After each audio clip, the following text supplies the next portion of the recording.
Syiah berlebih-lebihan terhadap para imam Ahlul Bait. Orang-orang Syiah, mereka berlebih-lebihan terhadap imam mereka. Mereka menggambarkan imam mereka ini seperti dewa, luar biasa, seperti malaikat, bahkan lebih hebat daripada para malaikat.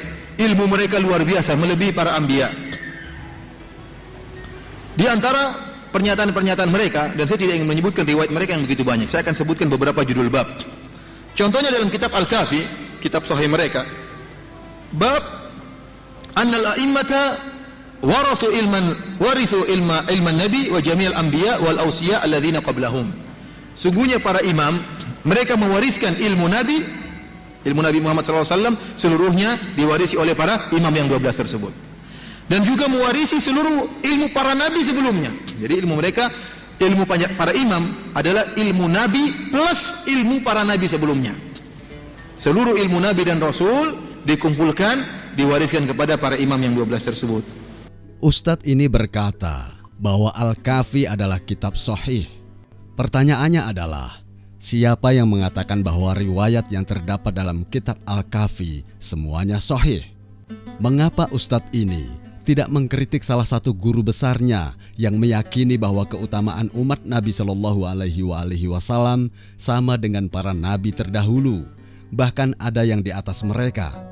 Mari kita lihat pernyataan Allamah Al-Utsaimin sebagai rujukan Ustadz tersebut dalam kitabnya Syarah Al-Aqidah Al-Wasithiyah karya Al-Utsaimin, salah satu ulama Wahabi, jilid 2, terbitan Dar Ibnul Jauzi, cetakan ke-6 tahun 1421 Hijriah, halaman 300 hingga 302. Al-Utsaimin berkata, sebagian ulama berkata, tidak ada satu ayat pun untuk seorang nabi dari para nabi terdahulu, melainkan untuk Rasulullah Shallallahu Alaihi Wasallam yang semisalnya diceritakan kepada mereka bahwa Rasulullah Shallallahu Alaihi Wasallam tidak pernah dilemparkan ke api kemudian keluar dalam keadaan hidup sebagaimana yang terjadi pada Nabi Ibrahim alaihissalam.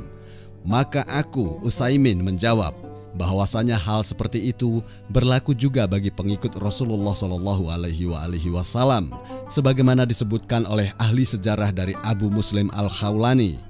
Apabila pengikut Rasulullah Shallallahu Alaihi Wasallam memiliki karomah atau kelebihan dengan kejadian yang semacamnya di luar kebiasaan, itu menunjukkan bahwa agama Nabi Shallallahu Alaihi Wasallam adalah hak. Dan diceritakan pula kepada mereka bahwa lautan tidak pernah dibelah untuk Nabi Shallallahu Alaihi Wasallam, namun telah dibelah untuk Musa. Aku, Utsaimin, menjawab, hal itu juga diperuntukkan bagi umat ini dalam hal yang berkenaan dengan lautan, bahkan yang lebih besar dari apa yang dialami oleh Nabi Musa alaihissalam.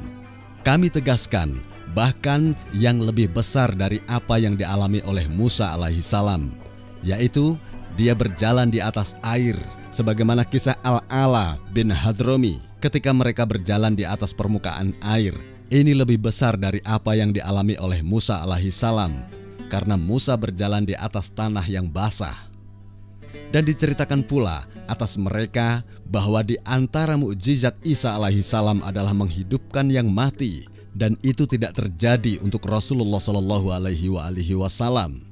Aku, Utsaimin, menjawab, hal itu juga terjadi pada pengikut Rasulullah Shallallahu Alaihi Wasallam, sebagaimana kisah seorang laki-laki yang keledainya mati di tengah jalan. Kemudian dia berdoa kepada Allah Subhanahu wa Ta'ala untuk menghidupkannya, maka Allah menghidupkan kembali keledainya. Namun mengapa ketika hal ini terjadi pada sosok para imam Ahlul Bait dikatakan ghulat atau berlebihan? Dalam kitab As-Safadiyah karya Ibn Taimiyah, salah satu ulama rujukan kelompok Wahabi, jilid 1 halaman 253, Ibn Taimiyah berkata, maka Umar adalah orang yang diajak bicara oleh malaikat serta mendapat ilham, dan dia paling utamanya orang yang diajak bicara oleh malaikat dari umat ini, yaitu sebaik-baik umat yang dikeluarkan untuk manusia.